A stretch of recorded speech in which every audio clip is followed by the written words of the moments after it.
हाँ जी, नेक्स्ट है हमारा inverse of a tangent function. अब हमें पता है कि जो आपका टेंजेंट फंक्शन है वो r पे डिफाइंड होता है। हमें पता है कि जो tan है वो π/2 के ऊपर, ठीक है, के ऊपर डिफाइंड नहीं होता। आपको पता है कि sin π/2 कितना होता है 1, cos π/2 क्या होता है 0, सो tan π/2 इज अनडिफाइंड, ठीक है। इसी तरह जो tan 3π/2 है 5π/2, इट मीन्स जो आपका tan 2n+1 π/2 ये वाला सेक्शन है, इस पे tan डिफाइंड नहीं है, इसलिए ये फंक्शन हर x पे रियल नंबर पे लगेगा, पर इसकी जो कोडोमेन होगी it will B r-2n+1 into π/2, ठीक है। आई होप ये आपको कॉन्सेप्ट क्लियर है। वेयर हमें n पता है क्या है, n इंटीजर्स हैं, पॉजिटिव और नेगेटिव दोनों तरफ के नंबर हो सकते हैं, ठीक है। तो ये inverse of a tangent function के लिए अब हमने देखना है कि ये किस तरह से हो सकता है। अब अगर आपको टेंजेंट फंक्शन का ग्राफ याद हो तो आपको पता है ये 0 मैंने लिया, ये π/2 ले लेती हूँ, ये पाई ले लेती हूँ, ये 3π/2 ले लेती हूँ एंड सो ऑन। आपको पता है tan 0 0 होता है, tan π/2 1/0 is some kind of infinity. इसका मतलब उसके बाद अगर आप tan 60 देखो तो tan 60 कितना होता है √3, ठीक है, क्लियर है। सो इस तरह से आप 0 से कहाँ जा रहे हो √3 पे, उसके बाद क्या जा रहे हो एक तरह का इन्फिनिटी पे। सो ये जो आपका फंक्शन चलेगा ये किस तरह से चलेगा, इस तरह से, ठीक है, क्लियर। यहाँ हमारा -π/2 है। अब आपको पता है कि tan -π/2 पे भी डिफाइन नहीं होता, तो ये कुछ इस तरह से जाएगा, ठीक है जी, क्लियर है। ये -π/2 है। अब ये पीरियोडिक फंक्शन है, सो हर पीरियड में आपका फंक्शन कुछ इस तरह से ही क्या होगा, डिफाइंड होगा, ठीक है, क्लियर है। सो ये पाई है, ये 3π/2 है, ठीक है। सो ये आपका कुछ आपका फंक्शन पाई से निकलता हुआ इस तरह से हर फंक्शन में डिफाइंड है। इसी तरह से इधर भी आपका फंक्शन क्या होगा, डिफाइंड। इट मीन्स कि आपका इन पॉइंट्स के ऊपर फंक्शन डिफाइंड नहीं है, पर आपको ये पीरियोडिक नज़र आ रहा है। और आपको पता है पीरियोडिक का आंसर क्या है, बाइजेक्टिव नहीं होते, डिफरेंट x के लिए सेम y एग्जिस्ट कर रहा है, ठीक है जी, क्लियर है। और हर y के लिए ये एग्जिस्ट नहीं कर रहा, तो जो आपका tan है ये many to 1 onto function है, ठीक है। जो tan है वो आपका मैनी टू 1, tan x क्या है, many to 1 onto function, कि इस हर x के लिए डिफाइंड है एक्सेप्ट π/2। पर ये जो π/2 वाला इंटरवल है या कंपोनेंट है ये ऑलरेडी एक्सक्लूडेड है, किससे, कोडोमेन से। मेरी बात समझ में आ रही है। सो रेंज और कोडोमेन हमारी क्या होगी, सेम, ठीक है। ये पूरी रेंज क्या है, पूरी रेंज कवर कर रहा है, ऊपर भी और नीचे भी, पर जो हमने ऑलरेडी कोडोमेन से निकाला है वहाँ पे वो डिफाइंड ही नहीं है। सो रेंज किसके इक्वल है, कोडोमेन के इक्वल। सो ये ऑन टू भी है और मैनी टू 1 भी है, पर बाइजेक्टिव नहीं है। अब इसको बाइजेक्टिव बनाना है ताकि हम टेंजेंट का क्या निकाल सके, इनवर्स निकाल सकें, ठीक है। सो लेट्स सी कि इसको बाइजेक्टिव बनाने के लिए हम क्या कर सकते हैं। अगर मैं ये वाला सेक्शन लूँ तो इसमें पूरी कोडोमेन और रेंज आपकी कवर हो रही है। सो अगर मैं tan आपका लूँ थीटा -π/2 टू π/2, ठीक है, तो इसमें आपकी पूरी डोमेन कवर हो रही है, सारी रेंज कवर हो रही है, एक्सेप्ट इनके ऊपर वो डिफाइंड नहीं है। यहाँ पे इसको हमें क्या करना पड़ेगा, एक्सक्लूड, ठीक है। सो यहाँ हमने क्या करना है, exclusion. This is very important. ये मैंने पहले इंक्लूड क्यों किया, क्योंकि sin x और cos x में ये इंटरवल इंक्लूडेड होते थे जनरली। यहाँ पे ये इंटरवल हमने क्या करना है, एक्सक्लूड। सो आपका tan x tan थीटा हम किस इंटरवल में ले रहे हैं, इन दोनों इंटरवल में, पर इसको हमने क्या कर दिया, एक्सक्लूड कर दिया, ठीक है। So this is the interval जिसमें आप tan थीटा डिफाइन कर रहे हो। उसके ऊपर जो y है वो सब देखिए -π/2 और π/2 पे वो डिफाइंड नहीं था, वो मैंने लिया ही नहीं सेक्शन, ठीक है, एक्सक्लूड कर दिया ना। तो इसका मतलब जो y है वो सारे रियल नंबर्स को क्या करेगा, कवर करेगा। अगर आप ये फंक्शन लोगे, ये डोमेन और रेंज लोगे, तो आपका फंक्शन tan h क्या बन रहा है, बाइजेक्टिव। आपको डायग्राम से भी नज़र आ रहा है कि ये कौन सा फंक्शन है, बाइजेक्टिव फंक्शन, ठीक है। आई होप आपको ये कॉन्सेप्ट क्लियर हुआ होगा कि अगर मैं -π/2 टू π/2 लूँ, ओपन इंटरवल ले रही हूँ, तो ये आपके क्या है, इंक्लूडेड नहीं है। तो इंक्लूडेड नहीं है तो जो अनडिफाइंड सेक्शन है वो मैंने रेंज में से क्या कर दिया, एक्सक्लूड कर दिया। सो मेरा पूरा आर क्या हो रहा है, कवर हो रहा है, ठीक है। अब मैं यहाँ पे tan इनवर्स x को एग्जिस्ट करा सकती हूँ। मीन्स अब मेरा tan inverse x will be some theta, that implies x will be equal to tan theta for theta belonging to -π/2 to π/2, ठीक है जी, क्लियर है। सो आई होप कि ये कॉन्सेप्ट आपको क्या है, समझ में आया, ठीक है जी, क्लियर है। हाँ जी, नेक्स्ट अब देखते हैं। हाँ जी, नेक्स्ट हम देखते हैं कि ये जो आपका tan है ये कौन सा फंक्शन बन रहा है, tan थीटा क्या बन रहा है, इंक्रीजिंग। देख के पता लग रहा है जैसे जैसे आपका x इंक्रीज हो रहा है, एक पर्टिकुलर इंटरवल की बात कर रही हूँ, हर एक के अंदर की बात नहीं करी। किस इंटरवल की बात कर रहे हैं, इस इंटरवल के अंदर tan थीटा देखिए इंक्रीजिंग है, x के इंक्रीज होने पे y भी आपका क्या हो रहा है, इंक्रीज हो रहा है। सो tan theta is increasing. Similarly जो आपका tan इनवर्स थीटा है, दैट इनवर्स x फंक्शन है, वो भी क्या बनेगा, इंक्रीजिंग।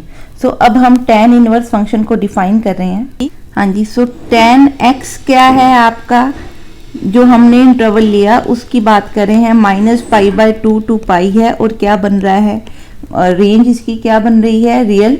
सो आपका tan इनवर्स x कहाँ से जाएगा, रियल इसकी क्या बन जाएगी, जो रेंज थी वो डोमेन बन गई, और जो डोमेन थी that will become the range of the function such that tan inverse of tan theta will be equal to theta for theta belonging to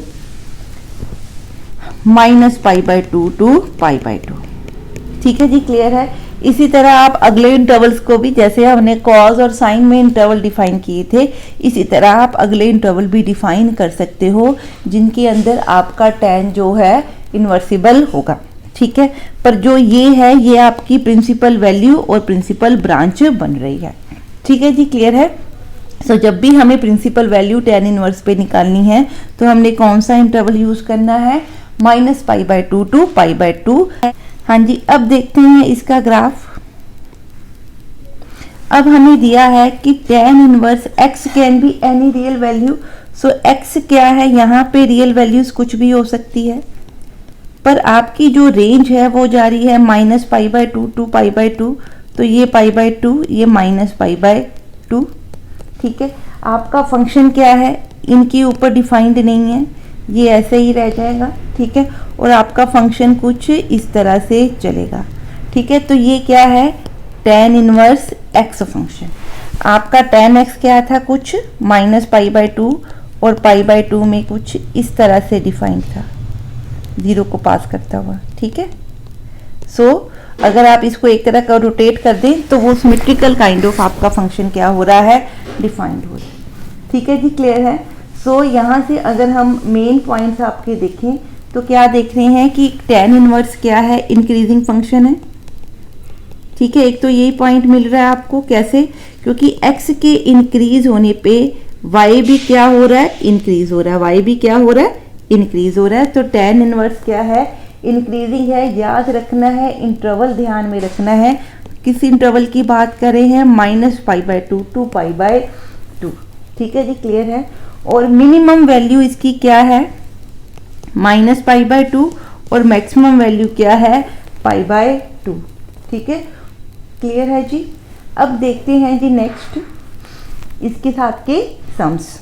हाँ जी, देखिए, find the principal value of tan inverse A1। So पहले tan inverse define कर लेते हैं, क्या है, R2 - pi by 2 to pi by 2 where pi by 2 and minus pi by 2 is excluded. So tan inverse 1 should be equal to theta where theta should belongs to minus pi by 2 to pi by 2. ठीक है, सो ये principal branch है। यहाँ पे मैं लिख सकती हूँ कि tan inverse x should be theta implies x is equal to tan theta. ठीक है, सिर्फ इस रिस्ट्रिक्शन के साथ चल रहे हैं।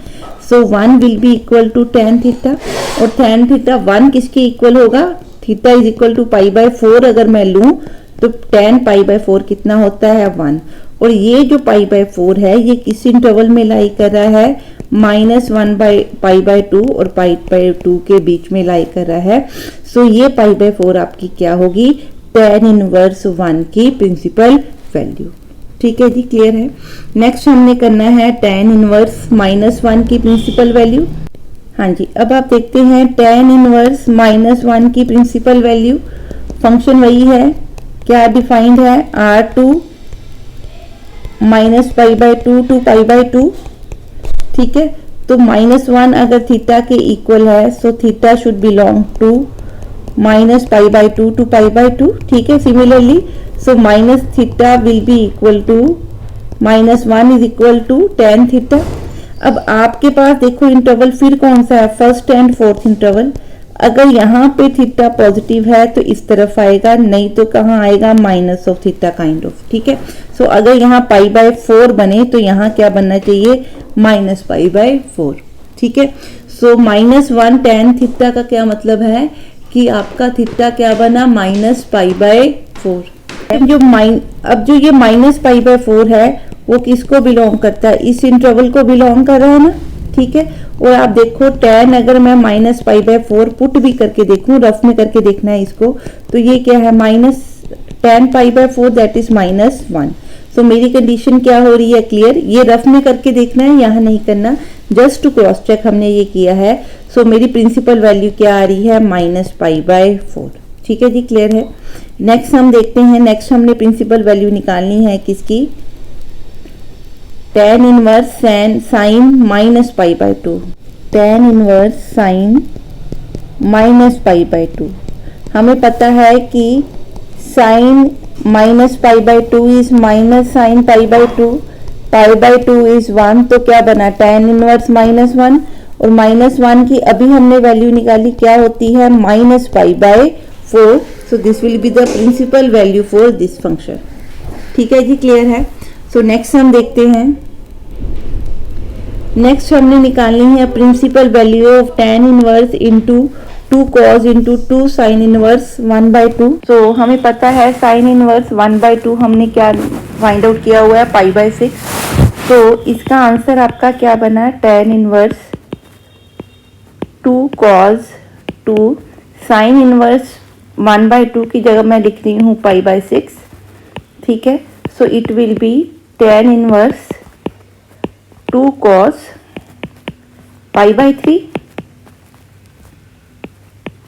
ठीक है, और हमें पता है cos π/3 क्या है, cos 60। So cos 60 is 1/2। So it will B tan inverse 2 into 1/2, cos π/3 की जगह पे 1/2 लिख दिया, तो ये बन गया tan inverse of 1। So tan inverse of 1 हमें पता है किस इंटरवल की बात कर रहे हैं, is equal to some theta for theta belonging to -π/2 to π/2। ये प्रिंसिपल ब्रांच है। So 1 will be equal to tan theta, in this case that implies theta will be equal to π/4, क्योंकि tan π/4 क्या होता है, 1। ठीक है, सो आपका आंसर किसके इक्वल बना, प्रिंसिपल वैल्यू क्या बनी, π/4। ठीक है जी, क्लियर है। सो नेक्स्ट देखते हैं, हाँ जी, नेक्स्ट देखिए हमने फाइंड आउट करना है cot sin inverse cos tan inverse 1। अभी हमने निकाला tan इनवर्स 1 क्या है, π/4 है। 4 किस ब्रांच में, फर्स्ट ब्रांच में -π/2 टू π/2। सो मैं cos यहाँ पे क्या लिख दूं, π/4।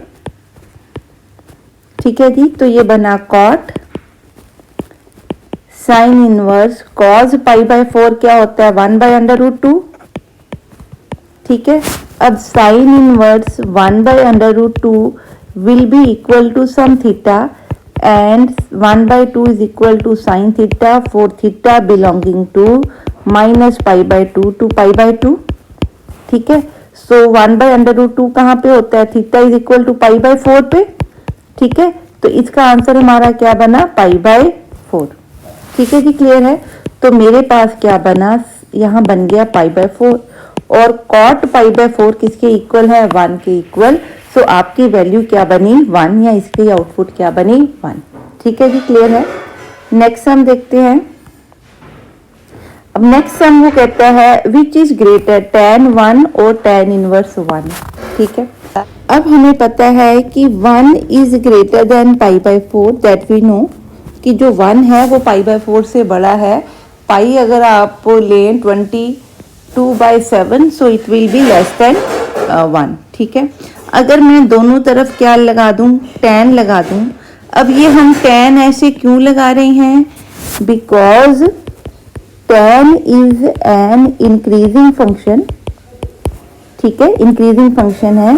So if x1 is greater than x2, that implies tan of x1 will also be greater than tan of x2. Therefore हमने ये अप्लाई किया, ये मैंने ये रीजनिंग दी है किसकी, कि मैंने tan कैसे अप्लाई किया. Therefore tan of 1 will be less than 1. ठीक है जी, क्लियर है. सो अब ये हमारे पास क्या है, tan inverse 1.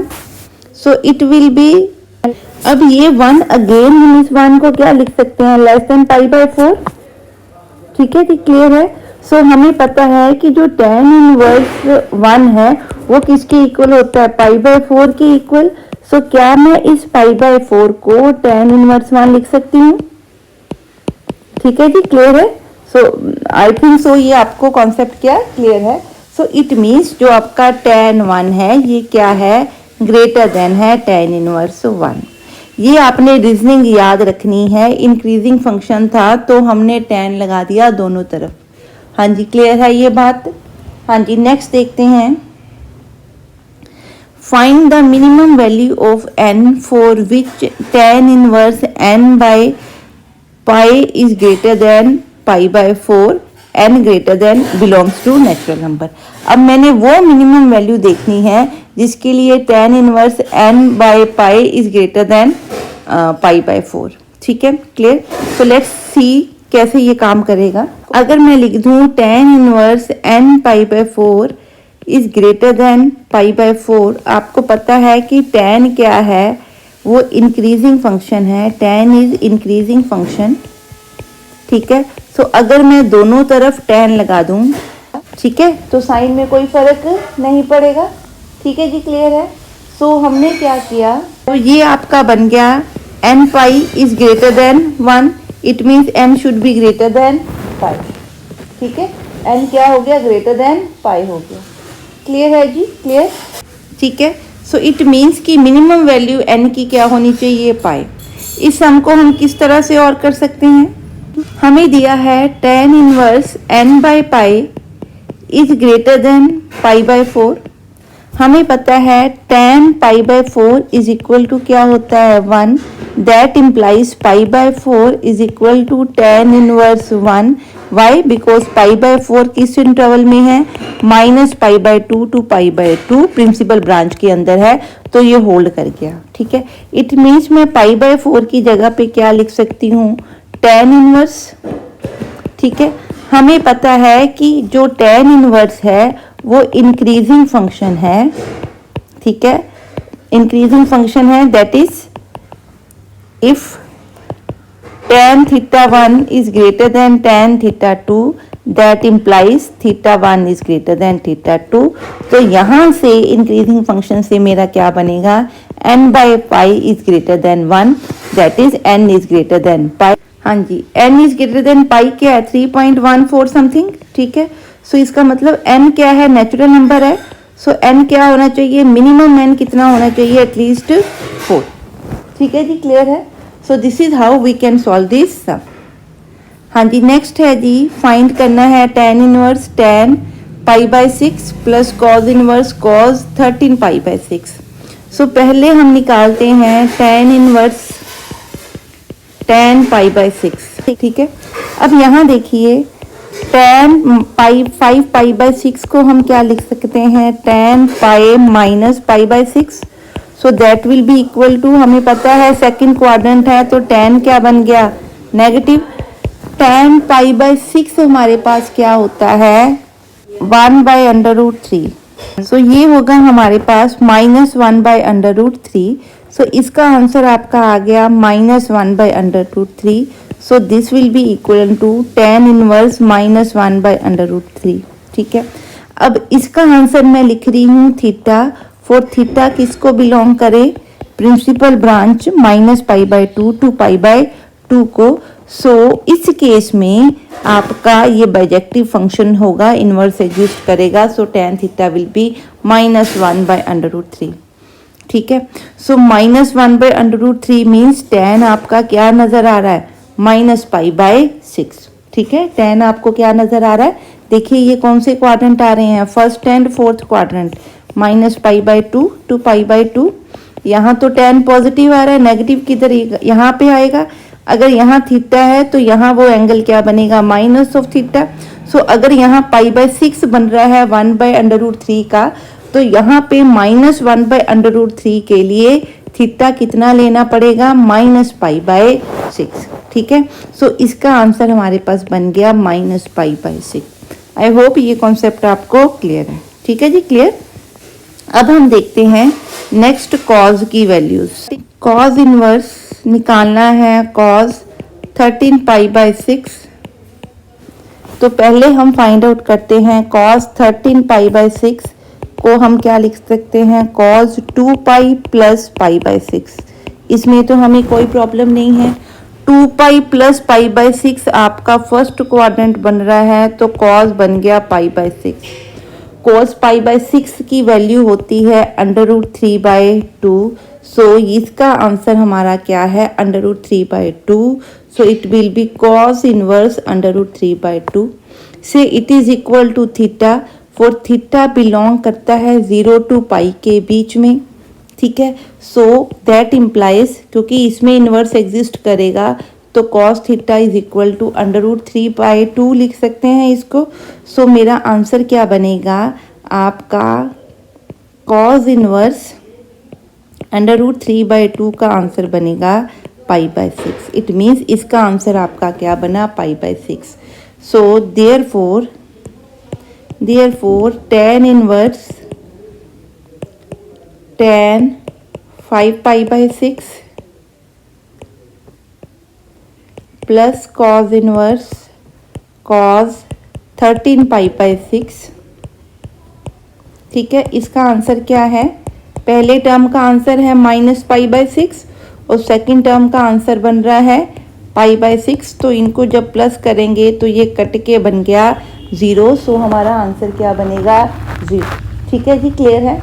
So this is how we have to solve this kind of problems, ठीक है जी। So this is what we have done. हाँ जी, नेक्स्ट जो हमारा टॉपिक है that is inverse of secant function, ठीक है। सीकेंट आपको पता है किसका रेसिप्रोकल होता है, cos x का, ठीक है जी। तो cos कहाँ पे 0 होता है, cos x 0 कहाँ पे होता है, 0 पे, ठीक है, पाई पे, 2π पे एंड 3π एंड सो ऑन। इसका मतलब जो आपका सीकेंट x फंक्शन है, अगर मैं इसको डिफाइन करूं तो हाँ जी, अब आप देखिए सीकेंट x कहाँ डिफाइंड नहीं होगा, जहाँ cos x का आंसर क्या बनेगा, 0। cos x 0 कहाँ बनेगा, जब x क्या होगा, यहाँ तो π/2 होगा, ठीक है, यहाँ क्या होगा 3π/2 होगा, या -π/2 होगा and so on. That is x अगर ऑड मल्टीपल ऑफ π/2 है, ठीक है, for n belongs to integer, तो ये मेरा सीकेंट डिफाइंड नहीं है। तो अगर मैं सीकेंट फंक्शन को डिफाइन करूं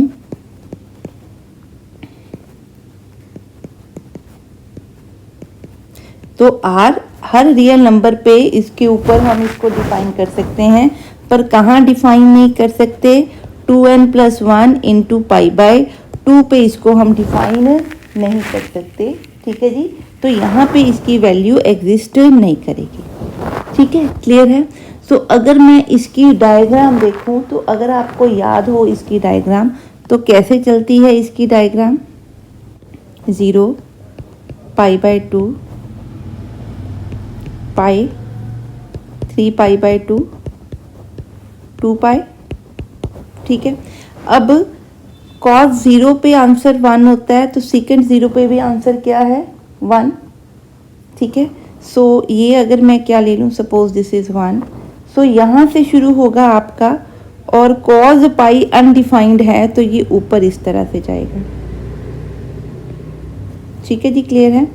इसी तरह से cos इस तरफ से ऐसे जाएगा, ठीक है। This is our second function, ठीक है, क्लियर है।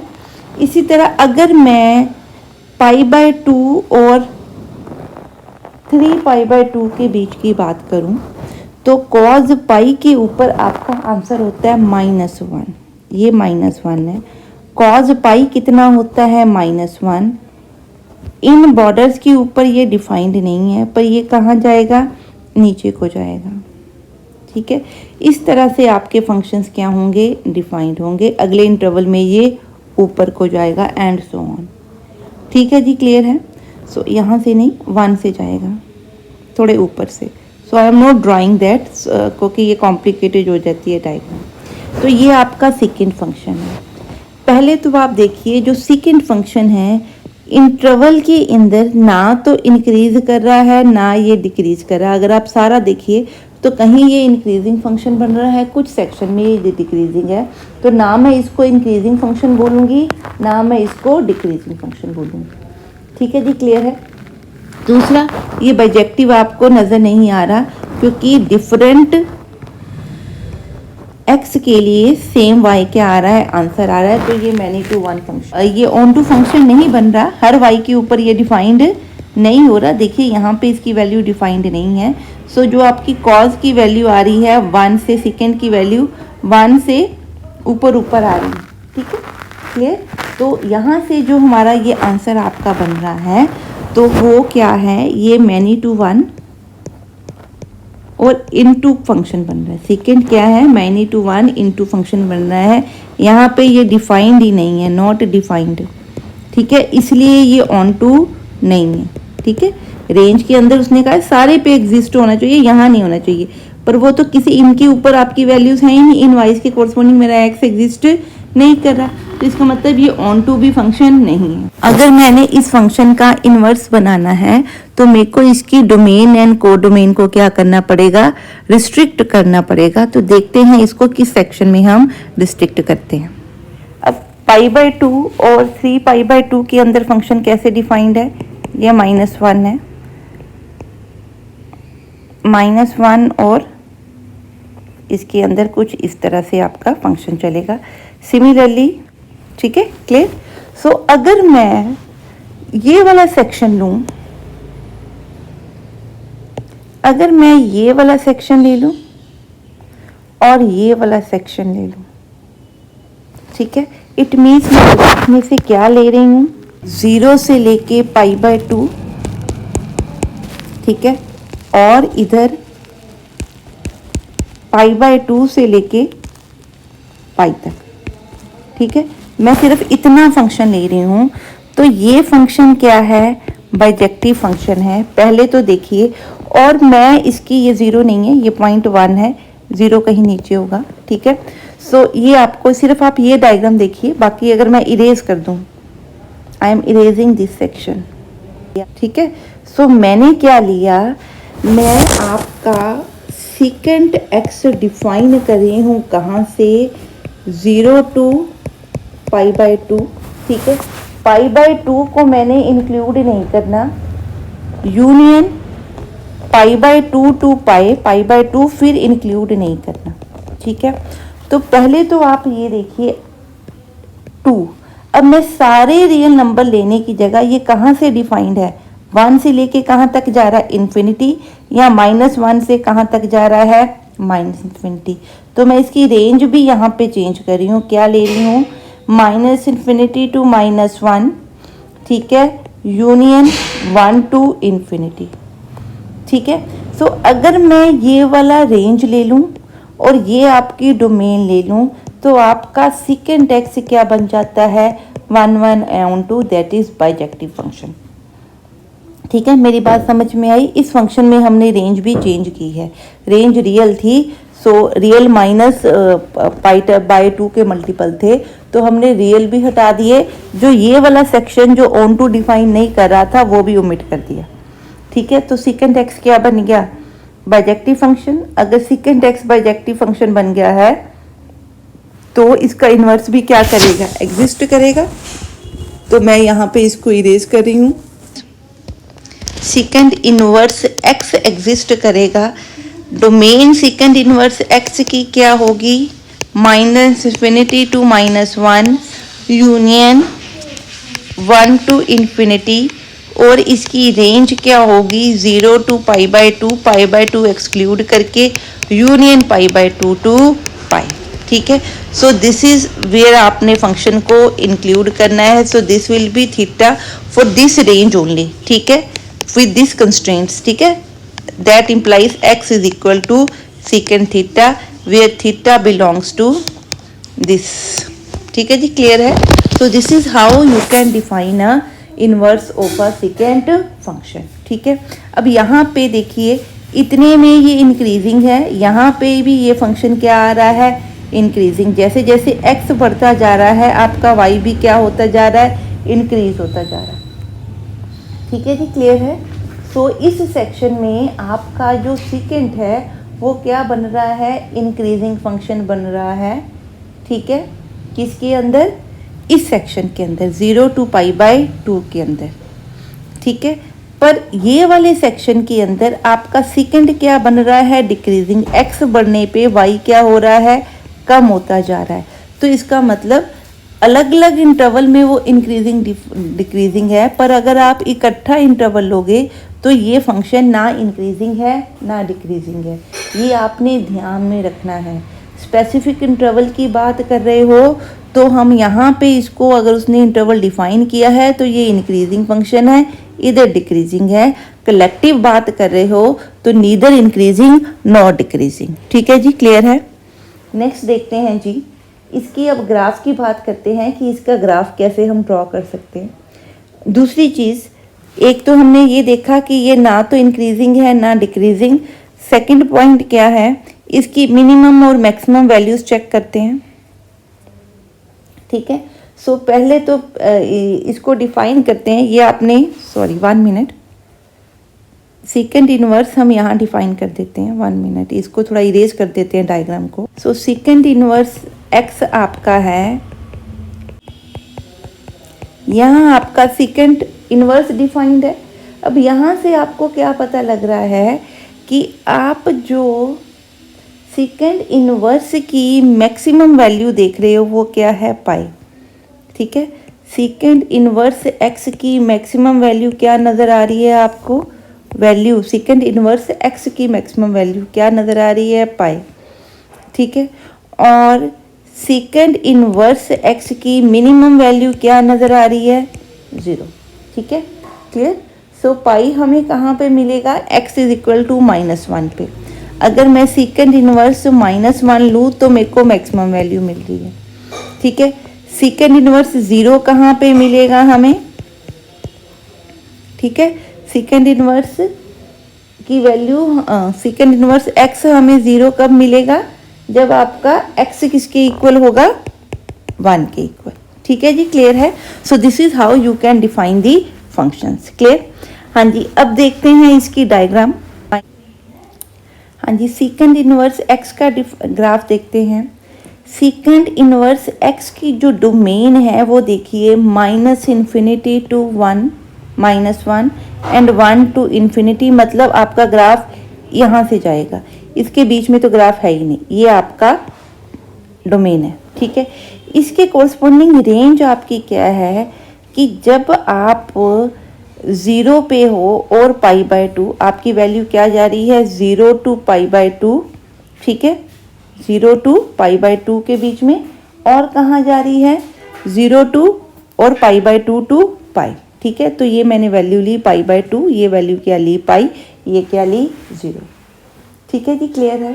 So what we are doing, आपको पता है कि सेकेंड पाई बाय 2 पे डिफाइंड नहीं है।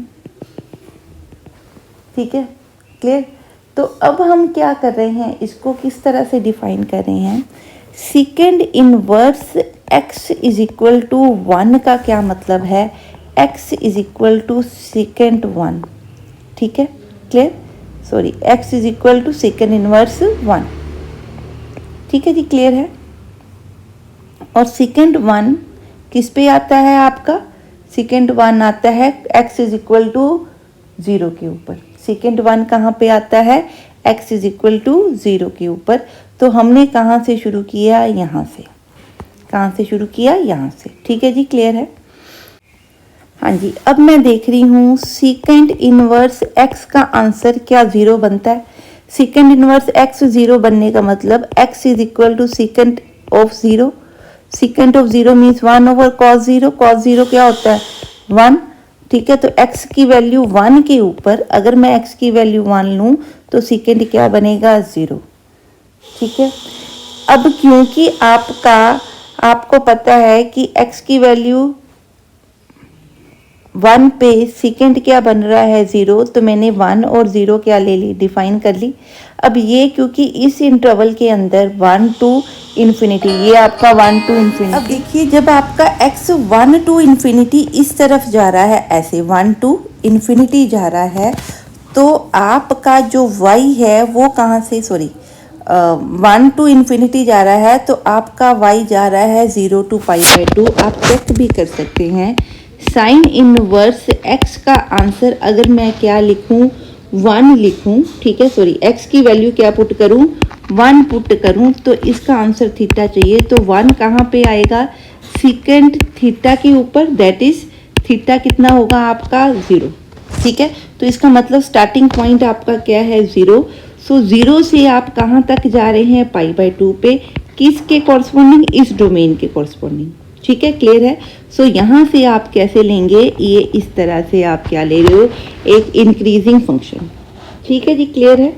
अब जब आपका सेकेंड इनवर्स x, हाँ जी, अब देखिए, जब आपका ये हमने देख लिया सेक्शन, अब हमने ये वाला सेक्शन देखना है कि अगर आपका second inverse -1 to minus infinity इस तरफ जा रहा है, तो सेकेंड इनवर्स -1 चेक करती हूँ क्या है।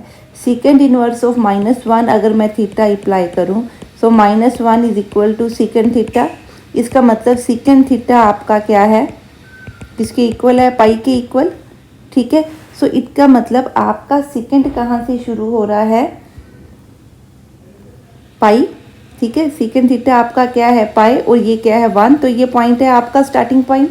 यहाँ से हम किस तरफ जा रहे हैं, माइनस इन्फिनिटी की तरफ। और कहाँ पे, जब मैं पाई बाय 2 पे पहुँच जाती हूँ, तो ये कुछ इस तरह से आपका ग्राफ जाएगा। सो this will be the inverse of second function.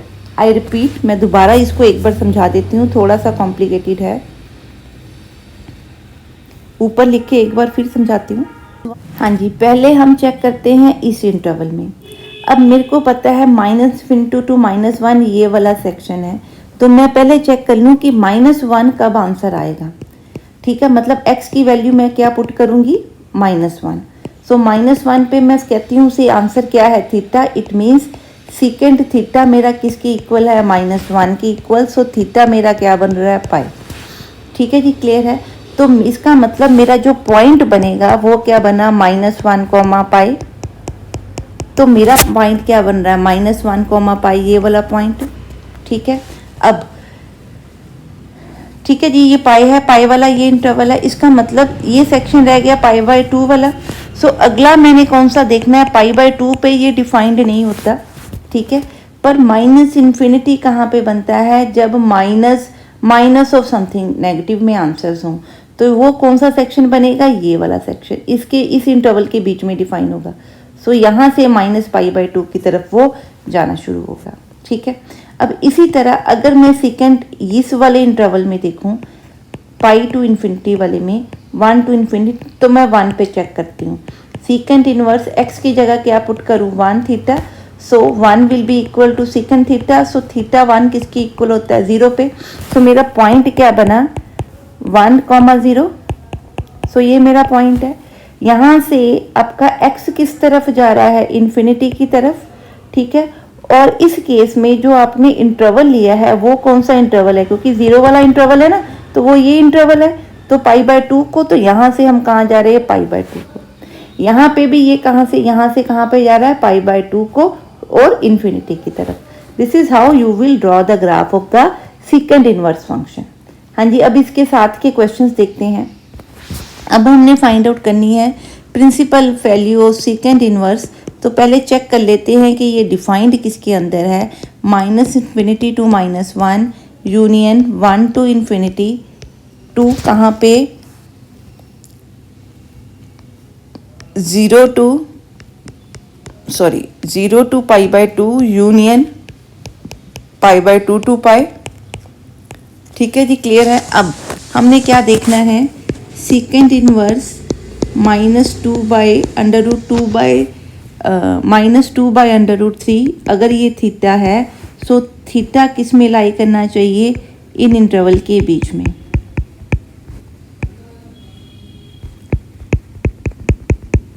ठीक है, अगर इस प्रिंसिपल ब्रांच में है तो -2/√3 विल बी सेकेंड थीटा।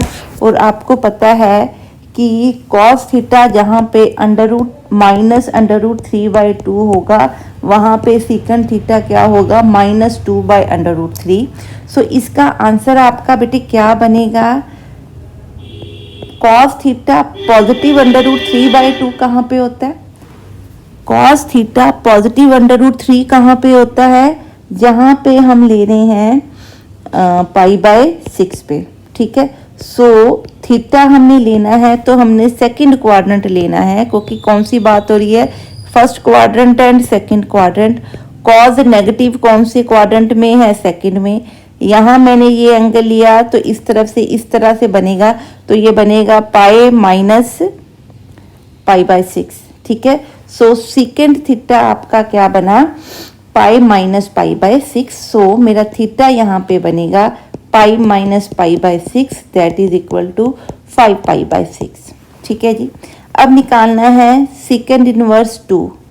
हाँ जी, सेकंड इनवर्स -2 अगर मैं थीटा लूं और थीटा किस में लाई करता है, 0 to π/2 एक्सक्लूड करके। ठीक है जी, सो मेरा -2 क्या बना, second theta. So second theta -2 बनने का मतलब कॉस थीटा क्या बन रहा है, -1/2। रफ में करके देखना है अगर आपको कंफ्यूजन है।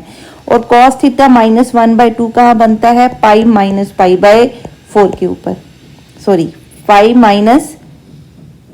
π-π/3 के ऊपर। ठीक है, दैट इज किस पे बनेगा, 2π/3 के ऊपर आपका ये एंगल बनेगा। सो सेकंड थीटा में थीटा आपका क्या बनेगा, 2π/3। अगर आपको कंफ्यूजन है तो आप चेक भी कर सकते हो, सेकंड थीटा 2π/3 आप पुट करो तो इसको लिख सकते हैं सेकंड π-π/3। सो सेकंड क्वाड्रेंट में सेकंड क्या है, negative, second π/3। So that is equal to 1 - cos π/3। तो ये cos 60 है तो क्या बना, 1/1/2 इज -2।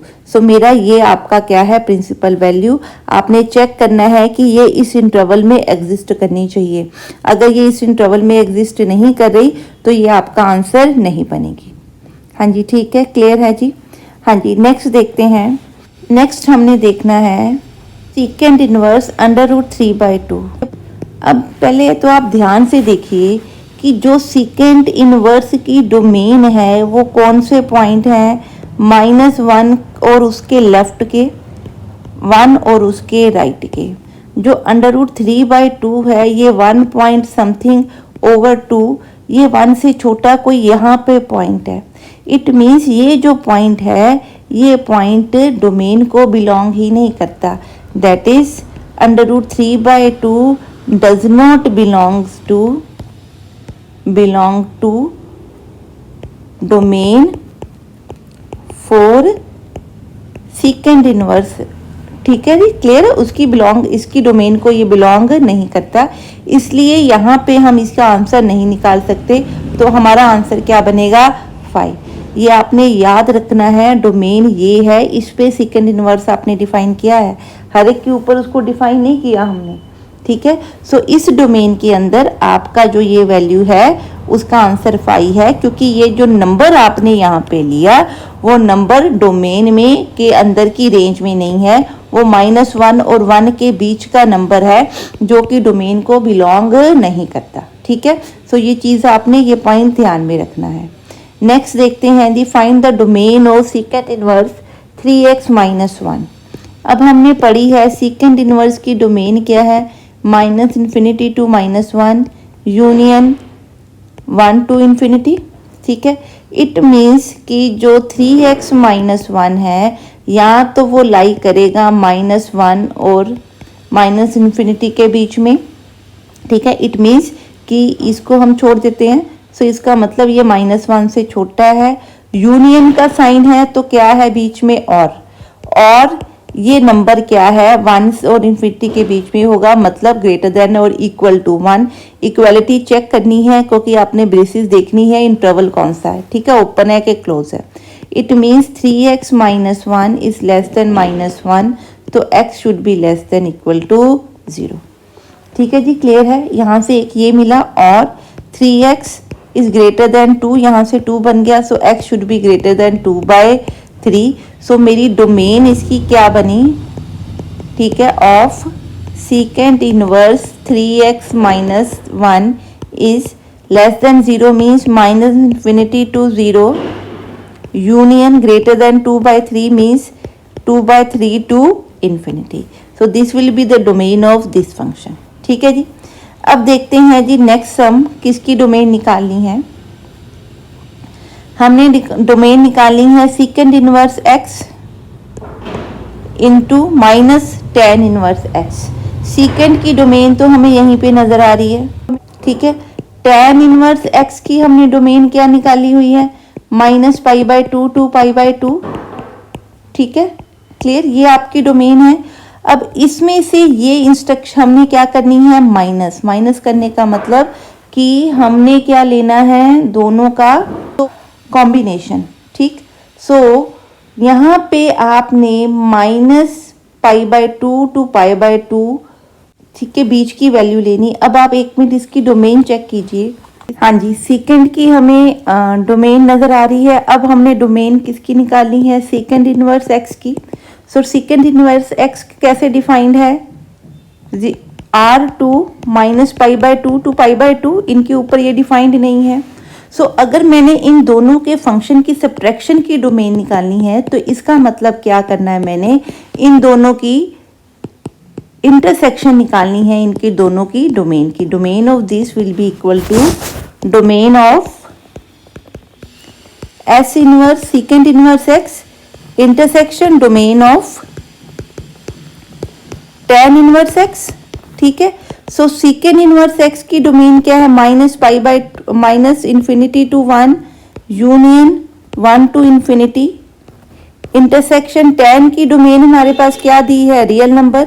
देखिए रियल नंबर मीन्स ये सारे नंबर, एवरीथिंग, ठीक है, और ये आपकी रियल नंबर्स हैं सारे, ठीक है जी, क्लियर है। और अगर मैं सेकंड की डोमेन देखूं तो 1 से लेके इन्फिनिटी तक है, -1 से लेके -∞ तक है। और अगर मैंने इन दोनों की इंटरसेक्शन निकालनी है तो इन दोनों का कॉमन सेक्शन निकालना पड़ेगा। सो कॉमन सेक्शन ये बनेगा, ठीक है। तो इसका मतलब इंटरसेक्शन में क्या आया, -∞ to -1 union 1 to ∞। So this will be the domain of this function, ठीक है जी, क्लियर है। आई होप ये क्लियर है आपको। नेक्स्ट देखते हैं, हमने डोमेन फाइंड आउट करनी है किसकी, सेकंड इनवर्स 2x + 4 की। So next we are going to find out domain of second inverse 2x + 4। सो आपको पता है कि मेरे पास 2x + 4 या तो क्या होना चाहिए, लेस देन -1, और 2x + 4 क्या होना चाहिए, ग्रेटर देन 1, ठीक है, for domain of second function, ठीक है। तो इसका मतलब 2x is less then -5, so x is less then -5/2 और 2x is greater then -3, so x is greater then -3/2। सो यहाँ पे क्या लगा हुआ है, और मीन्स यूनियन।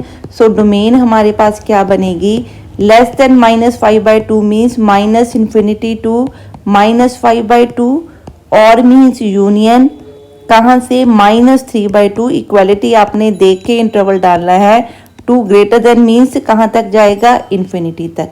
ठीक है जी, आई होप कि जो हमने सेकंड के फंक्शन किए, सेकंड इनवर्स की फंक्शन किए, ये आपको क्लियर है। अगर आपको कोई डाउट है तो आप मेरे को कमेंट सेक्शन में पूछ सकते हैं। ठीक है जी, क्लियर। तो इनके साथ के आप सम्स को ट्राई कीजिए। सो नेक्स्ट वीडियो में फर्दर इनवर्स फंक्शंस के साथ मिलते हैं। So till then bye bye and have a nice day.